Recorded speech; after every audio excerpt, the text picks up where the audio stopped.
Olá pessoal, sejam bem-vindos a mais um quadro da Igreja Digital. Hoje, Dia dos Pais, inauguraremos o quadro Na Sala com o Pastor, no qual nós conheceremos mais um pouco sobre a vida do nosso querido pastor Humberto, sua história, ministério, família, enfim. E o nosso bate-papo aqui vai ser bem descontraído. Aproveite esse momento para conhecer um pouco mais do seu pastor, aprender com as histórias que ele vai contar para a gente e que você seja também edificado e inspirado a desenvolver um ministério de excelência.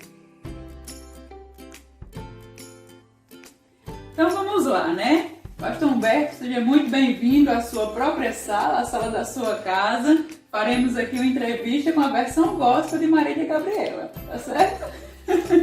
E para começar, quem é o pastor Humberto? Onde nasceu? Quando nasceu? Tem irmãos? Conte aí um pouquinho da sua vida, de onde é que o senhor vem? Muito bem, para os que não me conhecem, meu nome é Humberto. Nasci aos 22 de dezembro de 1954. Filho de Severino Ferreira de Lucena e Benedita Lima de Lucena, mais conhecido como Dona Ditinha. E depois que ela aceitou a Jesus, tornou-se a irmã de Tinha. E sou natural de Surubim, no estado de Pernambuco. Morei lá até o ano de 1957, quando estava prenúncio de um tempo difícil no Nordeste. Meu pai era vendedor ambulante, foi tentar a vida em Recife. Como viu que não tinha condição, ouviu falar de Fortaleza e procurou ir a Fortaleza. Gostou da cidade, experimentou o comércio, viu que tinha sentido ele se transferir. Então voltou, nos apanhou e moramos em Fortaleza. Lembro ainda hoje, primeira residência, né? Foi da rua Ana Gonçalves, 252.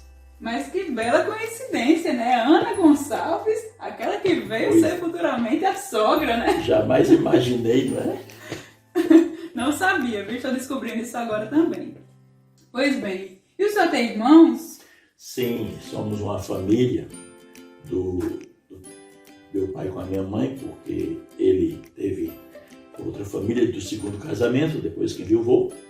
Nós somos uma família de 5 irmãos. A Maria José, minha mana, mais velha do que eu, depois eu o segundo, aí veio o Aldson e o Helder e o Iron. Aldson e Helder, e Iron, aliás, já dormem no Senhor. Ok.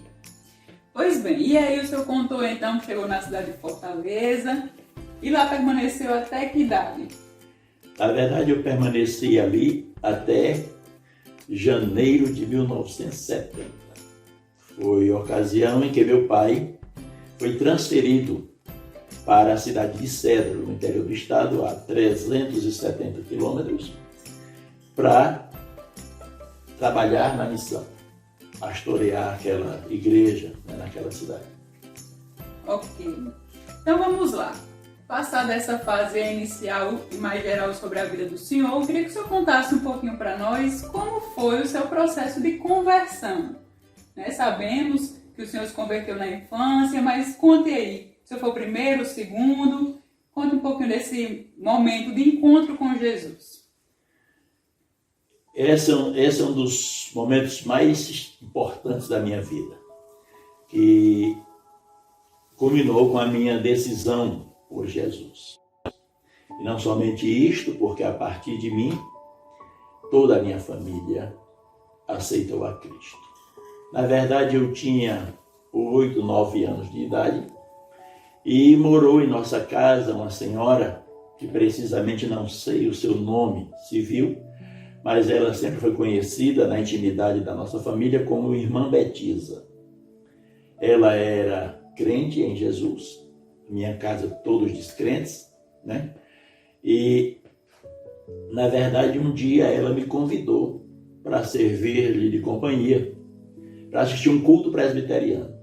Lembro ainda hoje, perto da minha casa, culto simples, aqueles bancos de madeira com os 2 pés, 4 pés, né?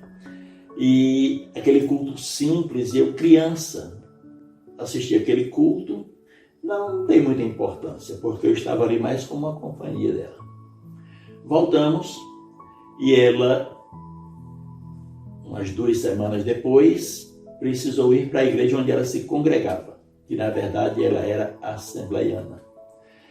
E ela era mais distante da nossa casa. E ela foi e falou com mamãe, pediu a mamãe para que permitisse eu servir de companhia para ela. E mamãe prontamente falou com o papai e concordaram em que eu fosse. E fui. Era uma distância considerável da minha casa, talvez aí um quilômetro mais ou menos. E a gente foi a pé. E lembro demais, 16 de agosto de 1964. Eu tinha 9 anos, porque na verdade eu completei 10 só no mês de dezembro. E aquele culto ainda hoje é muito gravado na minha memória. Lembro demais dos hinos que cantaram, 3 hinos, a leitura bíblica. Os hinos foram 243 da harpa,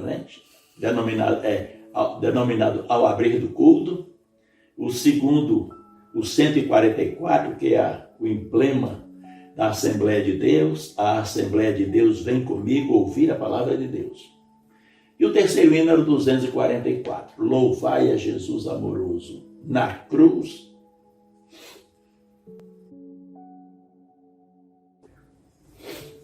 Os pecados levou. Lembro da leitura bíblica, foi no Evangelho de Lucas, capítulo 18, versículo 35, que foi exatamente a cura do cego Bartimeu. E eu ouvi atenciosamente aquele coração de criança. E no final do culto, o dirigente daquele culto, o irmão Antônio Ribeiro, que já dorme no Senhor, fez o apelo. Ou seja, o convite para quem tivesse compreendido a mensagem e quisesse fazer uma decisão por Jesus. E eu, naquele coração de criança, confesso, eu não me senti um pecador. Mas eu senti uma necessidade de fazer aquela decisão.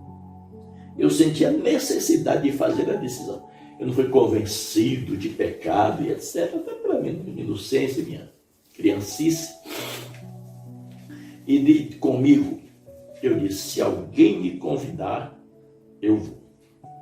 Não terminei de pensar. Alguém do meu lado olhou para mim e perguntou se eu queria. E eu prontamente, e essa pessoa foi comigo, E oraram por mim, etc. Voltei para casa.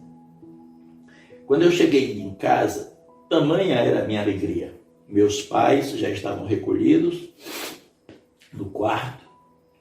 E eu cheguei e bati a porta. Papai, mamãe. E eles responderam, eu disse, eu sou crente, Eu aceitei a Jesus como Salvador. Tá bem, depois eu, passando, ouvi que eles estavam sorrindo. Qual foi a minha hipótese? O meu pensamento é que, na ideia deles, no pensamento deles, era o seguinte, isso é coisa de menino. Mais tarde, quando ele crescer, ele vai se conscientizar e depois deixa isto.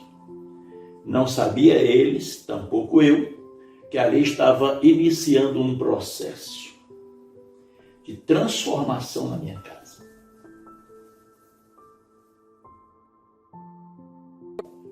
Por hoje nós vamos ficar por aqui, mas no próximo domingo você verá a continuação dessa história. Não deixe de comparecer às 17 horas ao nosso culto pela Igreja Digital. Que Deus te abençoe e até lá!